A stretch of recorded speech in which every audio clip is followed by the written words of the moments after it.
युद्धाच्या पार्श्वभूमीवर इंधन साठेबाजी रोखण्यासाठी शिरोळ तालुक्यातील पुरवठा प्रशासन विभाग सतर्क झालाय। जागतिक स्तरावर युद्धाचा भडका उडाला असून इंधनाचा मोठा तुटवडा निर्माण झालाय।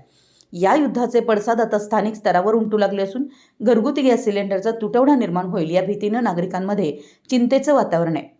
याच पार्श्वभूमीवर शिरोळ तहसीलदार कार्यालय पुरवठा विभागाच्या प्रशासनाने कडक पावलं उचलली असून शिरोळ तालुक्यातील जयसिंगपूर, शिरोळ आणि कुरुंदवाड येथील हॉटेलमध्ये घरगुती सिलेंडरचा अवैध वापर करणाऱ्यांवर धाड टाकून सिलेंडर जप्त केलेत। घरगुती ग्राहकांना गॅस मिळण्यात अडचणी येऊ नयेत म्हणून तालुका पुरवठा विभाग सतर्क झालाय। नायब तहसीलदार वैशाली माळी आणि पुरवठा विभागातील अधिकारी कर्मचारी यांनी कुरुंदवाड शहरात अचानक तपासणी मोहीम राबवली।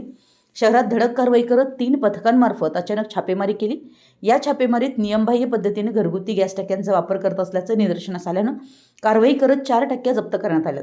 या कारवाईमुळे शहरातील व्यावसायिकांमध्ये एकच खळबळ उडाली आहे।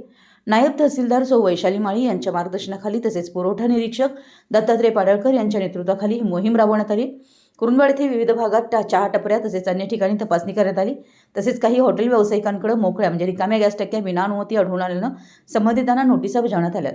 पुरवठा विभागाने यावर कडक भूमिका घेत गॅस टंचाईच्या काळात साठेबाजी किंवा नियमभंग सहन केला जाणार नाही असं नायब तहसीलदार सौ माळी यांनी इशारा दिलाय।